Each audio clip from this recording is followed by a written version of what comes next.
In this case, that spiraling is unwarranted oftentimes. There's oftentimes people think that there's some external factor that's causing this descent, and then a descent can turn into a spiral.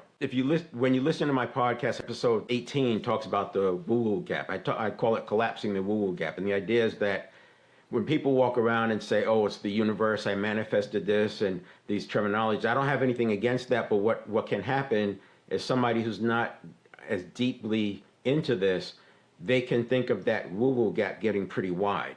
If there's 10 units across that woo-woo gap, I would argue that 9 of them are not external at all. That's happening from inside. That's huge, because if you're thinking that it's all the universe, then you don't know that, you can't explain it, you can't understand it, you can't see it.